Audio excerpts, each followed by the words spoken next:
Aujourd'hui, je fume encore. On va parler de Mariana Enriquez et de son dernier recueil, Les dangers de fumer au lit. J'ai déjà parlé de Mariana Enriquez sur la chaîne pour ce que nous avons perdu dans le feu parce que j'ai adoré ce recueil de nouvelles. Ce n'était pas le premier texte ou pas le seul texte, je sais plus quel ordre, de Mariana Enriquez en français, puisqu'il y a aussi un gros roman d'Entre parts de nuit qui me fait envie, qui me fait de l'œil, mais qui est quand même un gros pavé, donc j'avoue que j'ai encore reculé. Mais j'ai profité de la venue de Mariana Enriquez en France pour me procurer celui-ci directement à l'EXC en face de la Maison de la Poésie, et parce que juste après, il y avait Mariana Enriquez à la Maison de la Poésie. Et donc, boum boum boum, j'ai une dédicace que je n'arrive pas à lire, mais dont je suis absolument ravie. C'était d'ailleurs une rencontre extrêmement intéressante et chaleureuse. Je crois que j'ai perdu la moitié des blagues par la traduction, vu que je suis absolument pas hispanophone. Donc bah voilà, j'avais qu'à travailler à l'école, j'ai fait de l'espagnol en LV3 en seconde, et bon ben... Eh ben c'est pas ça, voilà, j'y suis pas.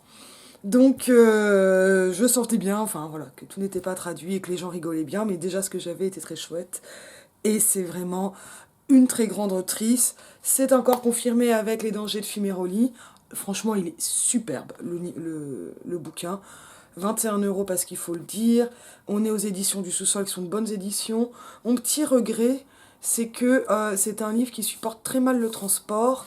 Voilà, qui s'abîme un peu vite. Voilà, donc si on est vraiment maniaque, il faut absolument le transporter de façon protégée, mais moi pourtant je ne l'ai pas beaucoup transporté, j'ai fait attention. Ce sont vraiment là des éditions fragiles, mais très belles. Très agréable en main, traduit de l'espagnol, donc argentin, par Anne Plantagenet. L'illustration, je ne sais pas d'où elle vient exactement, elle va vraiment bien. Avec, ça doit être marqué à l'intérieur. Voilà, avec les jaquettes et tout. Enfin, voilà, c'est vraiment du beau bouquin. Bon, moi, j'arrive jamais à être vraiment soigneuse avec mes bouquins. Je suis pas très douée à ça. J'essaie. Mais là, bon, là, on était au-dessus de ma compétence, quoi. De soins, et je sais pas d'où vient l'illustration, mais elle est splendide. Tac. Alors, qu'en dire? Je l'ai lu en pas mal de fois parce que en ce moment, je m'endors avant de lire. Et je lis surtout le soir et je me déplace moins. Donc et bon, après, quand on se déplace, il y a aussi des moments où, ouais, dans le train, par exemple, vraiment, je travaille. Je lis très peu dans le train. Je travaille directement. C'est des moments où j'avance beaucoup le boulot, où je suis très concentrée, même si je corrige des copies quand j'en ai à corriger. Donc, ouais, je reprends la table des matières. Peut-être que je vais dire quelques mots de chacune. À la Maison de la Poésie, elle avait lu Le Puits. Alors, c'était pas elle qui l'avait lu. Je sais plus qui c'était. C'était vachement bien. Ça m'avait beaucoup plu. Et je n'ai pas eu, même en me souvenant bien de la nouvelle, l'impression d'avoir défloré quelque chose, comme on peut dire, d'avoir trop de sentiments de déjà vu. Ça marchait donc aussi bien à l'entendre qu'à la lire pour la même nouvelle, ce qui est très bon signe. Alors on va le rappeler, Mariana Enriquez, c'est de l'horreur. C'est pas forcément du gore, mais ça peut devenir gore. C'est souvent sordide, et on est... je crois qu'on est dans ce qu'on appelle le réalisme magique, mais je suis pas très bonne en catégorie, surtout pour l'Amérique du Sud, hein. Oh, je pense qu'il y a des choses... elle était vraiment chouette, hein. Elle parle super bien français. Je ne l'ai pas laissé ni demander de mail ou dire des choses comme ça, et je regrette. Elle était vraiment très chouette, quoi. Même en échange comme ça, c'était vraiment sympa. Alors, bah ouais, on va lire déjà les titres des nouvelles. Je dis quelques mots au niveau de la table des matières. Donc on est dans les 230... moins de 200... Si, 237 pages, donc c'est quand même... wow, ça occupe, ça en fait 3, 4, 5, 6, 7, 8, 9, 10... Alors, ça y est, j'ai perdu le compte. 1, 2, 3, 4, 5, 6... 12 nouvelles. C'est beau, 12, aussi. Mais ça, c'est pas chez les yeux qui dansent, donc je voyais plus les lignes. Alors, l'exhumation d'Angelita, ultra mignon, ultra triste. Alors, ça peut souvent être même très triste, hein, les textes. Il m'a pas mal marqué. Ouais, TV enfant mort. Voilà. TV revenant, TV fantôme. Voilà, trigger warning. Si vous n'êtes pas à l'aise avec ça, faut vraiment, vraiment pas y aller. La Vierge des Tuffières, alors la plupart des personnages, pas exclusivement, mais de Marina Enriquez sont des adolescentes. Ou de très jeunes femmes, souvent un peu marginalisées, un peu interlopes en quelque sorte, un peu entre deux. Et ça, c'est quand même... c'est quelque chose que je trouve de très précieux parce que on n'est pas du tout... Ça n'avait plus la dictateur, ça, quand j'avais dit la fille jeune et la jeune fille pour Annie Ernaux. On n'est pas du tout dans la romantisation de la jeune fille, comme on l'a par exemple avec la revue Tikkun, qui, dans ses liens avec le comité invisible et les appellistes, on n'est pas du tout dans ce fantasme qui est quand même souvent lui-même sordide, c'est-à-dire que elle parle, oui, de la catégorie souvent où elle fait parler, moi je dirais plutôt elle met en scène, elle donne voix à, bien plus qu'elle parle d'eux. Et déjà, tout change à ce niveau-là, de filles jeunes, donc qui dans les faits sont des jeunes filles, et dont, comment dire, la fascination, j'allais dire à la Nabokov, mais c'est pas Nabokov qui est fasciné, c'est Humbert dans Lolita. Alors, ça peut être des filles plus de 15-16 ans que de 12, comme Dolores Haas dans Lolita. Il faudrait vraiment que je parle de Lolita un jour, c'est vraiment un roman extraordinaire et extraordinairement difficile. Euh, mais on n'est pas dans cette espèce de fascination esthétisante, romantique et sexuelle des filles jeunes, des femmes jeunes, mais je dirais qu'on est plus, que Mariana Enriquez permet beaucoup plus d'entrer dans ce que c'est d'être une femme jeune, dans la complexité de ça. Pas forcément d'ailleurs à des femmes jeunes, je pense qu'elles vont pas mal ressembler. Bon, ben voilà, elle aimait le métal, c'est souvent des musiques qu'écoutent les adolescentes qui sont au cœur des textes, des choses comme ça, mais d'être un peu rock ou ce genre de choses, mais euh, j'ai pas l'impression qu'on est non plus dans un truc autobiographique pur jus. Voilà, moi je vais dire quelques mots de chaque. Bon, l'exhumation d'Angelita, c'est quand même plus, ou est-ce qu'on dit en réalité? Non, je pense pas. Je vais le dire comme je peux, hein, et je peux peu. Mais on essaie. Mais voilà, c'est bon, une femme jeune qui est suivie par un fantôme, sa grande-tante, qui est morte enfant. Voilà. Donc c'est quand même un poids. Et avec ce qui est aussi très très fort chez Marina Enriquez, d'une certaine façon que l'on a chez Kafka, c'est la mise en place de situations dont on ne sait pas si elles sont complètement cocasses ou absurdement tragiques. Chez Kafka, elles sont souvent les deux. Chez Enriquez, c'est plus on se demande. Euh, je pense qu'on a quand même moins. Moi, je dirais qu'on est quand même moins dans le cocasse que chez Kafka. Mais y a quand même du Kafka avec aussi l'attachement à un objet, une situation, euh, mais avec quelque chose de plus réaliste et avec la magie. Enfin, disons que ça s'agence autrement que chez Kafka, mais on y retrouve beaucoup d'éléments communs. On trouve ailleurs aussi. La Vierge des Tuffières, ça va suivre un groupe d'adolescentes fascinées par un homme jeune, plus âgé qu'elle donc. Et si on peut parler d'attrait érotique spécifique à l'adolescence, voire d'éphébophilies, ça c'est un terme notamment utilisé par Matzneff, et bien justement cette éphébophilie, elle est désirée par ces adolescentes et contrariée. Et donc elles vont se baigner dans une tuffière, c'est une espèce de grand trou comme ça, qui leur fait peur, elles-mêmes, ces jeunes femmes, ces femmes jeunes, euh, elles ne savent pas très bien nager, donc tout est inquiétant, le lieu est inquiétant, la façon dont elles y vont c'est inquiétant, le collectif de groupe est inquiétant, le jeune homme est inquiétant, le jeune homme en couple avec une autre jeune femme, bon, enfin ils sont, je sais plus, ils ont 25-30 ans quoi, ils sont encore jeunes à ces âges-là. C'est inquiétant, tout est inquiétant, et en fait le plus inquiétant ce sont ces adolescentes. Et, et parce que la nouvelle évoque autant le désir qu'elles peuvent susciter et qu'elles ont envie de susciter que celui qu'elles ont. Et ça, c'est aussi très intéressant, parce qu'Enriquez, elle n'est jamais dans l'angélisme, l'innocence, sur la pure jeune fille. Les jeunes filles sont jamais pures chez Enriquez. En fait, c'est en ça que les portraits de ces femmes et des autres personnages hein, sont particulièrement intéressants, c'est qu'il n'y a pas de pureté. Il n'y a absolument pas de pureté, il n'y a pas d'innocence. Aucun personnage n'est vraiment euh, sympathique, en fait, et ils le sont, et elles le sont tous, si on veut pas mettre mais je crois pas qu'il y ait de personnage non binaire, spécifiquement là.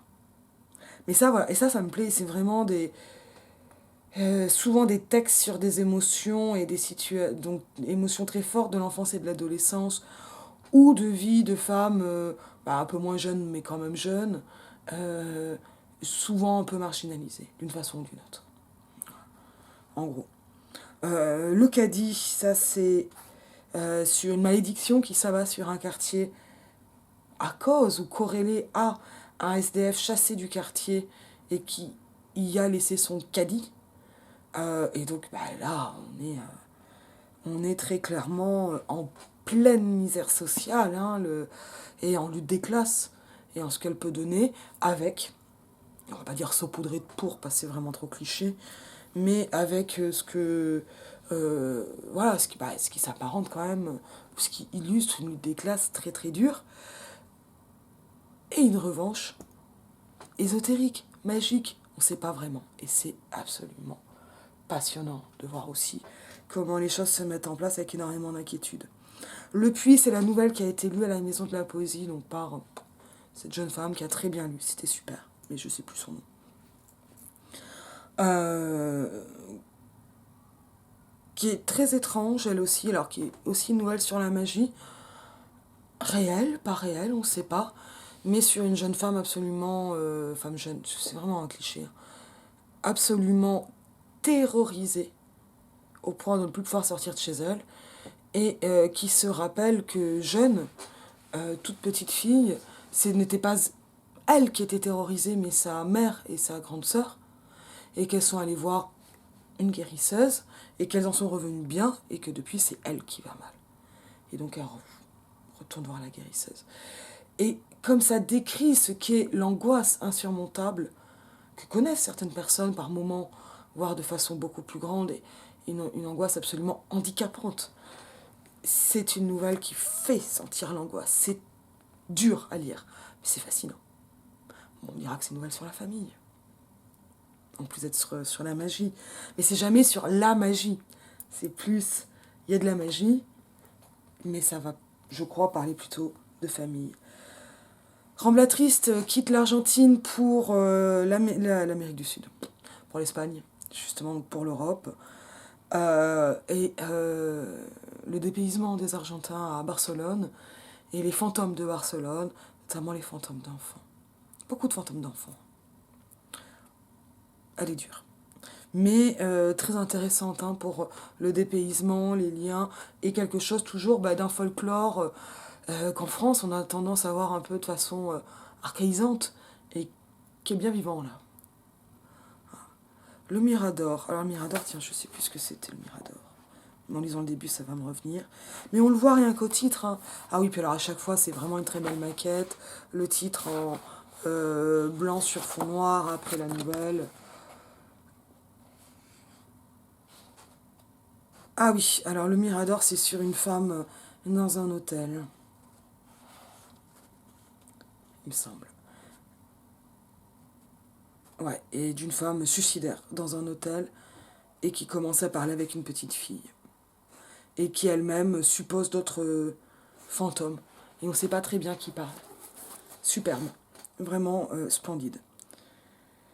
Où es-tu mon cœur? Donc qui suit 117. Boum. Ça. Extraordinaire. Je vais peut-être la lire, celle-là. Je crois qu'elle n'est pas très longue. Ah, elle est dure. Hein. Là c'est encore une nouvelle sur le désir. Enfin, donc sur des choses. Ouais, c'est possible. Extraordinaire. Où es-tu mon cœur? Je l'ai adoré. Ensuite, viande. Donc j'en dis rien.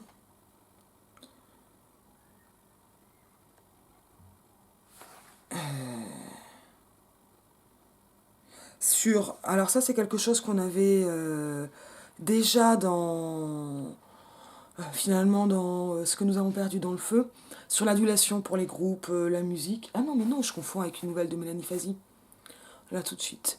Je crois pas qu'il y en avait dans le ce que nous avons perdu dans le feu. Alors, c'est un thème qui est pas rare hein, en pop culture, mais puisque justement je pense à une autre nouvelle, alors que je suis pas du tout experte hein, pour ces questions-là.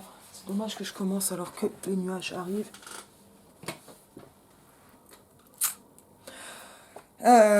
Très belle et aussi. Alors, elle peut faire penser au film de. Ah Gouaille, Julia Ducournau. Alors, c'est Gouaille justement sur les cannibales, enfin. Voilà. Donc, des touches de cannibalisme, encore voilà, le désir, le fanatisme, on sait pas trop où on en est. Très très chouette. Et encore des groupes de jeunes filles.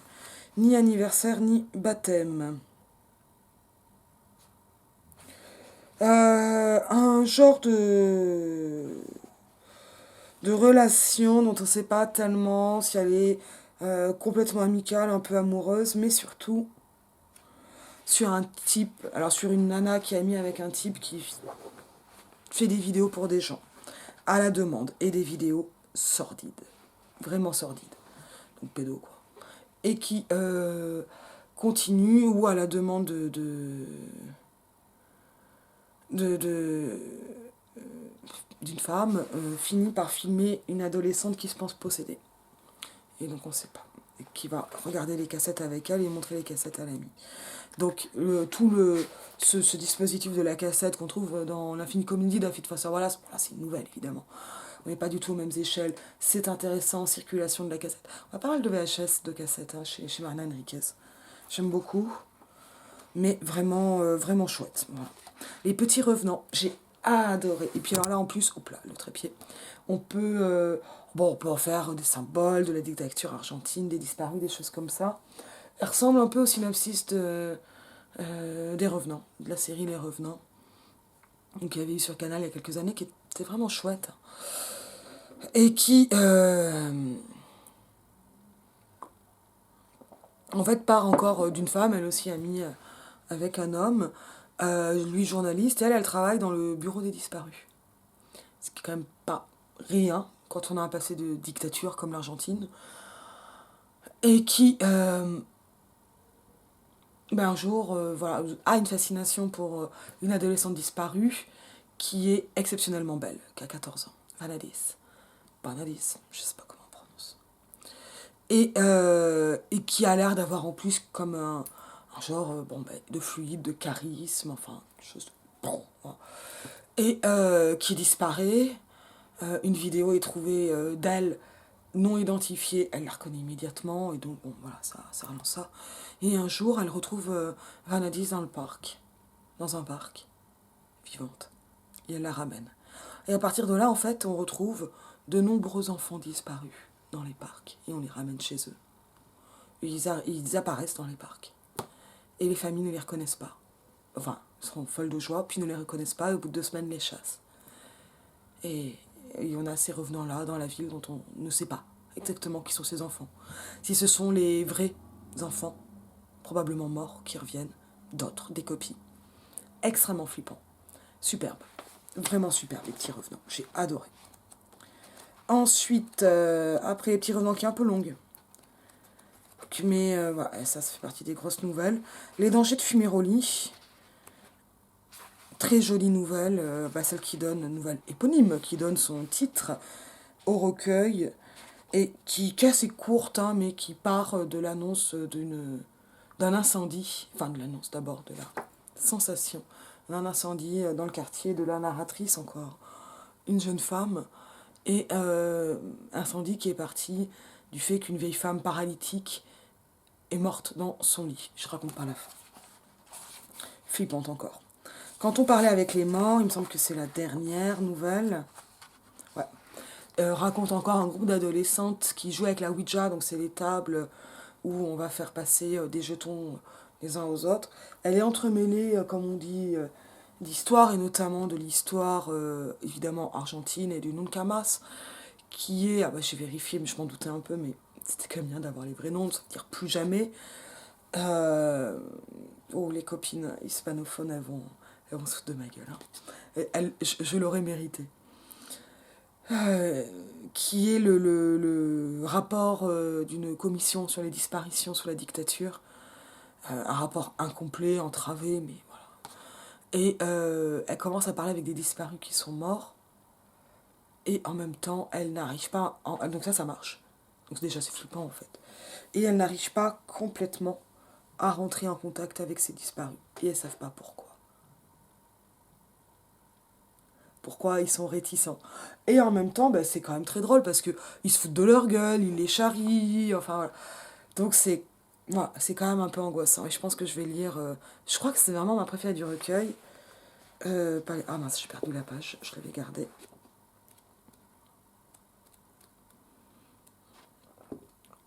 Où es-tu mon cœur? Ouais, un peu longue, mais je l'aime beaucoup. Enfin, elles sont toutes un peu longues. Pour une lecture à voix haute, je démarre page 119. J'ai 3 souvenirs de lui, mais l'un d'eux est peut-être faux. J'ai oublié de dire, c'est traduit de l'espagnol par Anne Plantagenet, ou peut-être que je l'ai dit, mais je veux en être sûre. Donc j'ai 3 souvenirs de lui, mais l'un d'eux est peut-être faux. L'ordre est arbitraire. Le premier, il est assis sur un canapé, complètement nu, sur une serviette, et regarde la télévision. Il ne me prête pas attention. Je crois que je l'espionne. Son pénis repose sur une touffe de poils noirs, et la cicatrice qui traverse sa poitrine est rose sombre. Le deuxième, sa femme lui tient la main pour l'emmener dans la chambre. Il est nu également, il m'observe du coin de l'œil. Il a les cheveux assez longs, même pour l'époque, les années 1970. Et je ne vois pas sa cicatrice. Ça va être dur, hein. Trigger warning maxi. Donc pédo. Le troisième, il me sourit tout près, son visage presque plaqué contre le mien. Dans ce souvenir, je me sens nue et timide. Mais il n'est pas aussi naturel que les autres. J'ignore s'il est vrai. Je l'ai peut-être inventé, même si je reconnais cette sensation de timidité et de vulnérabilité qui revient souvent dans mes rêves. Je ne sais pas s'il m'a touchée. La sensation qui accompagne son souvenir ressemble au désir, alors qu'elle devrait être plus proche, si mes soupçons sont avérés, de l'horreur. J'ai beau chercher en moi quelque chose de l'ordre du traumatisme d'enfance et de ses conséquences, je n'ai pas peur de lui. Son visage ne me hante pas. J'avais 5 ans lorsque je l'ai connu. Il était très malade, il avait été opéré du cœur, et ça s'était mal passé. Je l'ai su plus tard, lorsque j'ai arrêté de venir chez lui. En réalité, chez mes amis, ses filles. Je l'ai su quand il est mort. Je ne me rappelle pas comment il s'appelait, je n'ai jamais osé poser la question à mes parents. Quelque temps après sa mort, j'ai commencé à me griffer la poitrine avec les ongles, en plein milieu, pour reproduire sa cicatrice. Je le faisais avant de dormir, nu, et soulever la tête pour voir le trait sur ma peau irritée, jusqu'à ce qu'il disparaisse et que j'ai mal au cou. Les jours de forte chaleur, j'aimais entrer dans la chambre de la jeune fille, telle que ma mère l'a surnommée, parce que c'était la plus fraîche de la maison. C'était la seule que personne n'occupait, et ma mère y entreposait des livres et de vieux meubles. J'adorais cette pièce. J'aimais m'allonger nue sur le fauteuil en sky, toujours froid, et lire tout l'après-midi près d'un petit ventilateur. Mes copains du quartier et de l'école allaient à la piscine, et ça m'était égal. Dans cette pièce, j'étais tombée éperdument amoureuse, pour la première fois lorsque j'avais rencontré Helen Burns, dans une édition illustrée de Jeanne Eyre, bien esquintée. Je détestais ses dessins. Parce qu'il représentait Hélène beaucoup plus grande que ce que disait le livre, et parce que, pour une raison inconnue, il avait imaginé blonde, alors que le texte ne mentionnait jamais sa couleur de cheveux.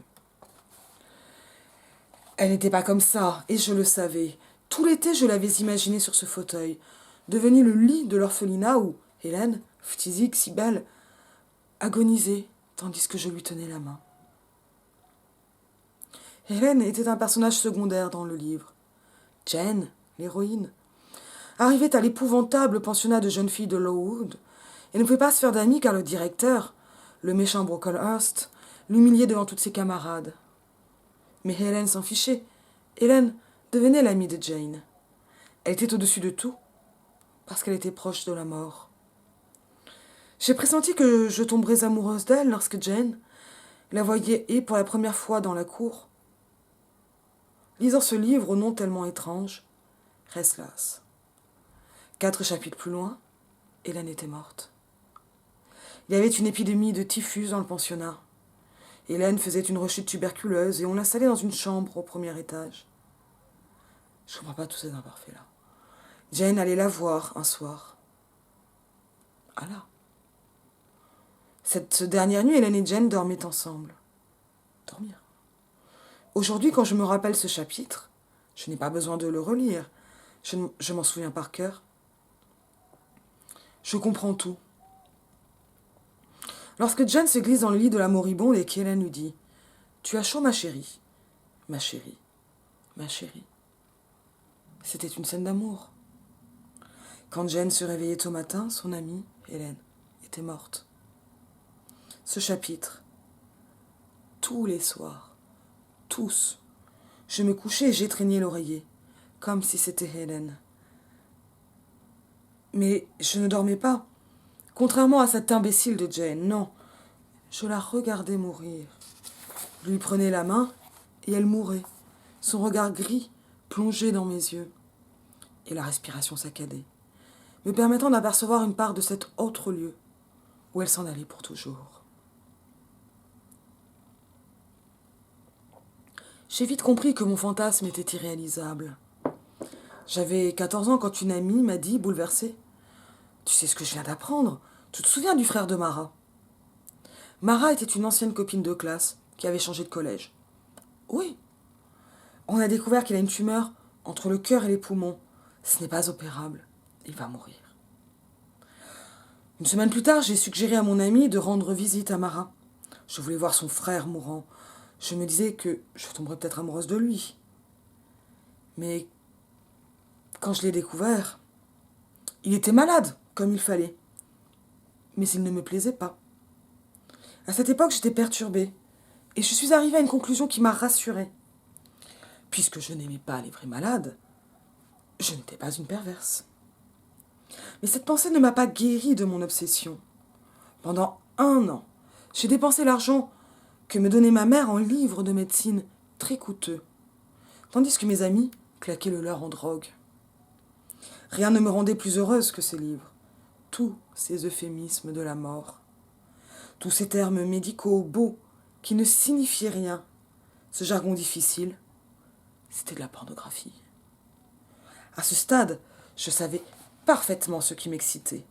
Et, pour cette raison, les romans victoriens m'ennuyaient de plus en plus. Il y avait toujours un malade, mais on ignorait plus ou moins de quoi il mourait.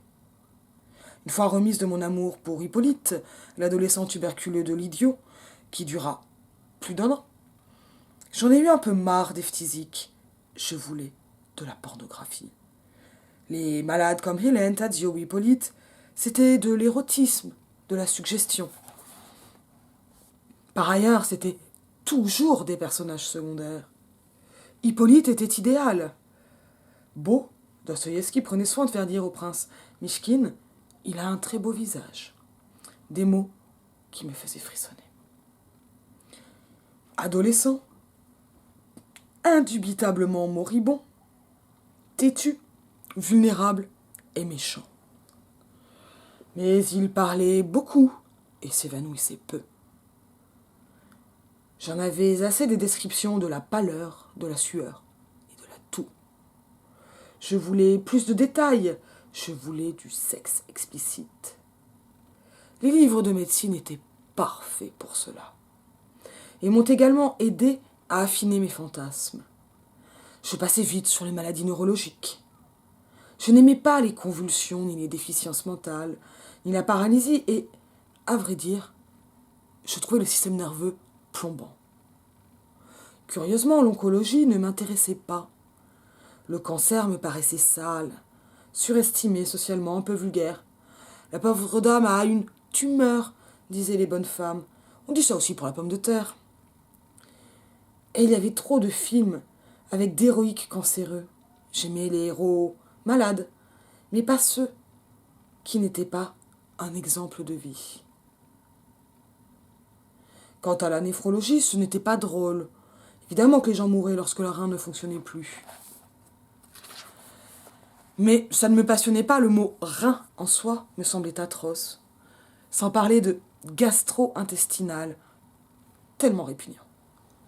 C'était clair, ce que j'aimais, ce qui retenait mon attention, et à partir du moment où j'ai découvert cette spécialité, ce à quoi je me suis consacrée, les maladies pulmonaires, réminiscences d'Hélène, d'Hippolyte et de tous les autres physiques sûrement, et les maladies cardiaques. Ça avait un côté vulgaire, mais uniquement lorsque ça touchait des vieux, après 50 ans, à cause de trucs horribles, comme le cholestérol. S'ils étaient jeunes, la classe. Car, en général, on ne remarquait pas qu'ils étaient malades. Et quand ils étaient beaux, c'était une sorte de beauté détruite en secret. Toutes les autres maladies avaient une échéance. Mais pour les cardiaques, c'était différent. Ils pouvaient mourir à n'importe quel moment. Un jour, j'ai acheté un CD dans une librairie spécialisée, dans l'édition médicale. Par prudence, je m'étais débrouillée pour faire croire à tous les employés que j'étais étudiante, intitulé « Bruit cardiaque ». Rien auparavant ne m'avait rendue aussi heureuse. Je suppose que les femmes et les hommes normaux éprouvent du plaisir en écoutant jouir des personnes du sexe qui leur plaît. Moi, c'était en entendant le pouls de ces cœurs détruits. Il y avait tellement de variétés, tellement de battements différents, tous avec des significations distinctes, tous beaux. Les autres maladies ne s'écoutaient pas. Pire encore, d'autres se sentaient, ce qui me dégoûtait. J'allais faire du vélo avec mon MP3, mais j'étais obligée de m'arrêter tellement ça m'excitait. Du coup, j'écoutais le CD le soir chez moi. Et à l'époque, ça m'a inquiétée parce que le sexe pour de vrai ne m'intéressait pas. Les enregistrements de battements de cœur me comblaient parfaitement. Je pouvais me masturber, les écouteurs dans les oreilles, pendant des heures, mouillant beaucoup, le bras ankylosé, à force de frotter, le clitoris irrité, finissait par avoir la taille d'un gros grain de raisin. Au bout d'un temps, j'ai décidé de me débarrasser de l'enregistrement. J'allais devenir folle. Ensuite, la première chose que je faisais avec un homme, c'était poser ma tête contre sa poitrine, dans l'espoir d'entendre une irrégularité, un souffle, le troisième bruit, le galop, n'importe quoi. Chaque fois, je me demandais quand je rencontrerais quelqu'un qui réunirait la combinaison impossible de ces éléments. Quand je me souviens de ce désir aujourd'hui, ça me fait sourire, amèrement. Je sais précisément à quel moment j'ai perdu le contrôle. Après des années de quête stérile, j'ai découvert sur Internet un site où des fétichistes partageaient leurs battements de cœur, du cœur. Ils le faisaient en live, en chat, mais mettaient également à disposition d'importantes archives sonores qu'on pouvait télécharger, délicieusement classées en pulsations normales, anormales, pendant l'effort, lentes, rapides. Je n'intervenais jamais pendant les chats. Je me contentais de copier les sons et me coucher pour les écouter.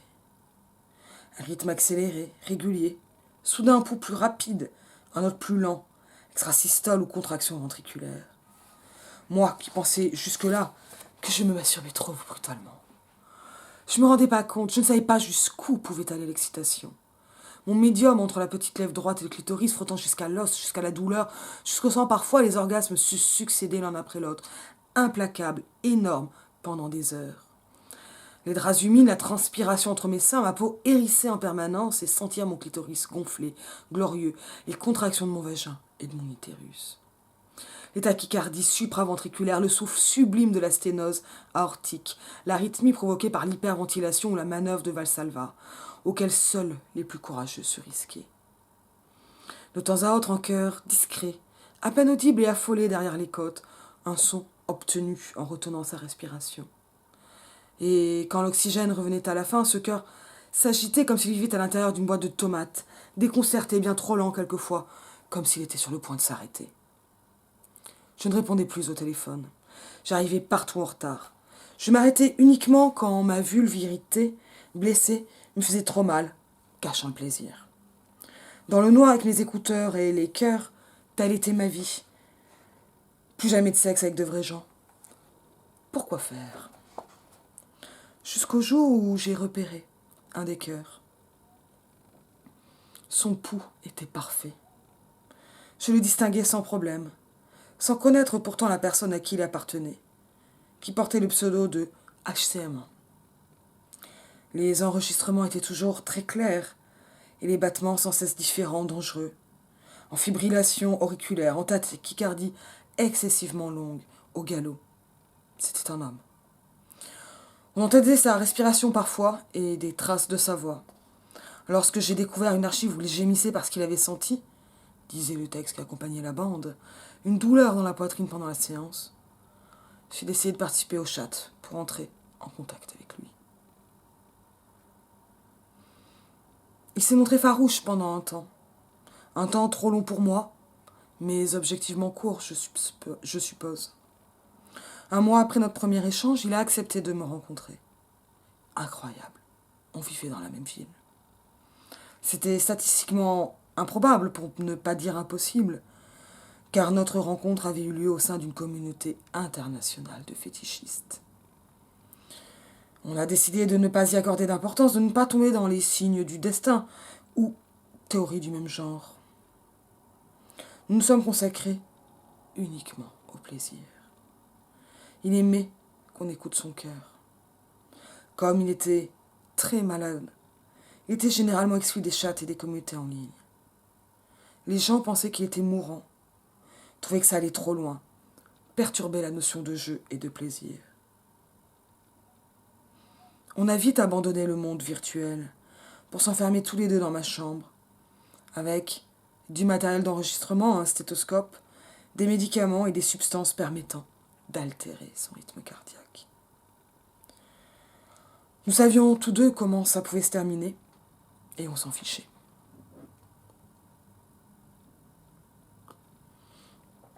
Il avait les cheveux noirs, comme l'homme que j'avais connu enfant, et le même sourire.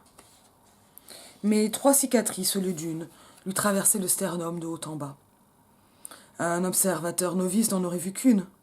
Moi, je les distinguais. La première, transparente, fine, quasiment masquée par la deuxième, opaline, rose, qui brillait comme tracée au vernis à ongles. La dernière, épaisse, brutale, plus sombre que la peau. Quant à la cicatrice dans son dos, il m'avait décrit le processus si douloureux. Elle était immense, maladroite. Celle sur son ventre, petite, discrète, semblait distribuée au hasard. La peau à l'intérieur du coude était abîmée, comme celle d'un toxico. Et il avait une autre petite cicatrice, une tache sombre sur le côté droit du cou. Tant de marques. Sans parler de sa respiration éprouvante, de ses lèvres charnues, qui parfois devenaient aussi bleues que ses yeux. Sa maladie s'écoutait, quand soudain il n'arrivait plus à respirer, ou lors de crises de toux nocturnes dont il ressortait, pâle et tremblant. Tout le temps, il me laissait poser la tête sur sa poitrine. Il y a 2 bruits dans un pouls normal, ouverture-fermeture. Mais il y en avait 4 dans le sien. Un galop, un effort désespéré, différent, antinaturel. Ça empirait avec une tasse de café. Ça devenait effrayant avec un peu de cocaïne. Souvent, il s'évanouissait et je continuais d'écouter avec le stéthoscope, terrifié, excité, jusqu'à ce qu'il retrouve une sorte de normalité et se réveille. Je pouvais passer des heures contre sa poitrine, puis, ému, je l'embrassais et l'étreignais presque violemment. Son rire et son renoncement m'inquiétaient, car de plus en plus souvent, au fil du temps, à mesure que croissait notre intimité, j'avais la certitude que si j'écoutais une seconde supplémentaire, j'allais lui faire encore plus de mal. Le frapper, l'ouvrir avec mes ongles, lui imprimer d'autres cicatrices, une façon d'être au plus près de lui, qu'il m'appartienne davantage. Je devais contenir ce désir, ces envies de me rassasier, de l'ouvrir, de jouer avec ses organes comme des trophées cachés. Je m'imposais de menus châtiments. Ne pas manger de toute la journée, ne pas dormir pendant 72 heures, marcher à en avoir des crampes dans les jambes. D'infimes rituels. Comme une gamine qui a souhaité la mort de sa mère, parce que cette dernière n'a pas voulu lui acheter quelque chose, puis les remords et les petites pénitences. Je ne dirai plus de gros mots, mon Dieu, je te le promets, mais ne fais pas mourir maman. Et le gros mot qui lui échappe soudain est la cavalcade de la nuit. Voici, maman, dans son lit, respire toujours.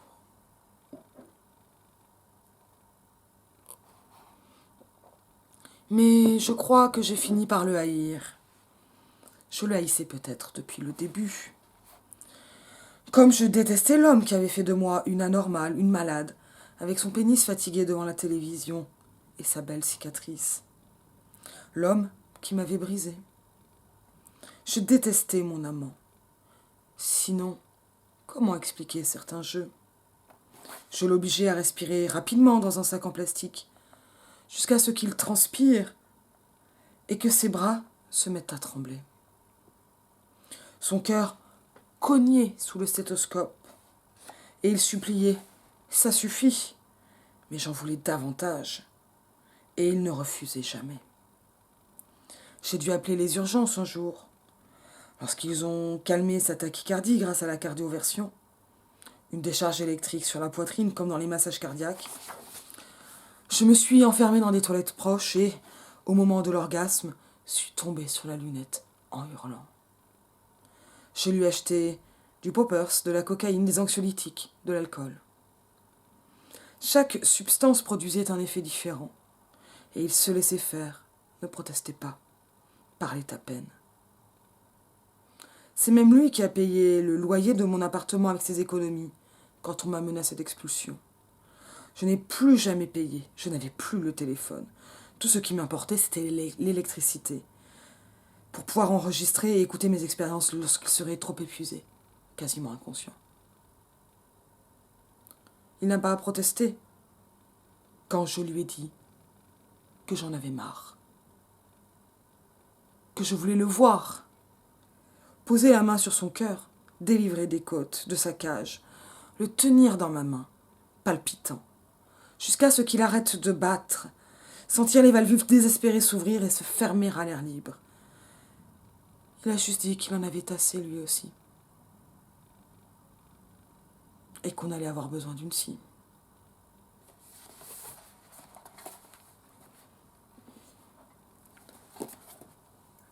Quelques remarques ? Mariana Enriquez a quelque chose qui est très fort, en tout cas je suis particulièrement sensible. C'est la façon qu'elle a d'inscrire dans le texte les habitudes et les gradations. Extraordinaire façon. Parce que là, on a toute une rétrospective avec un récit à chute. Sauf que la rétrospection n'est pas rétrospective. On est toujours en immersion.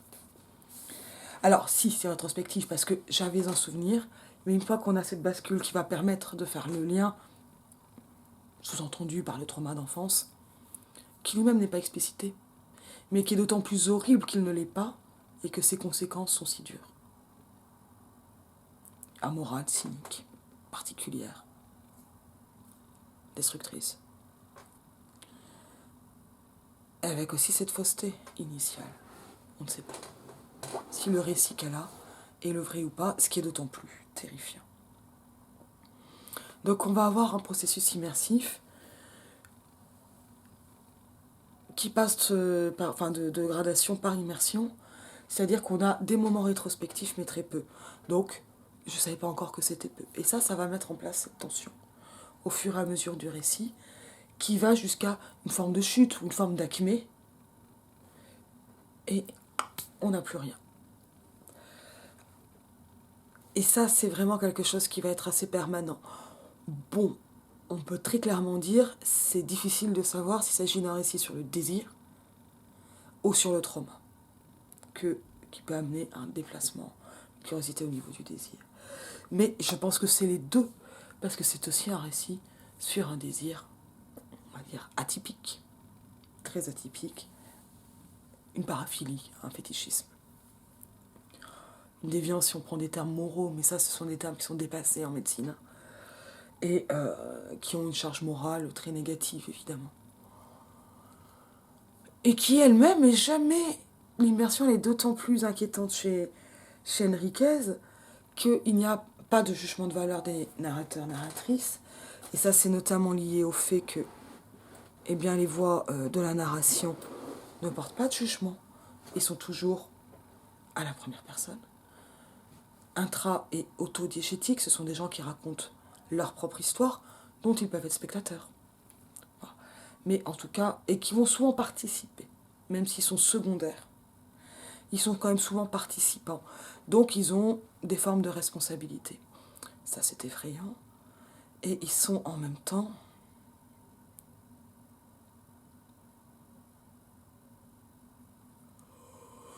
Comment les dire ?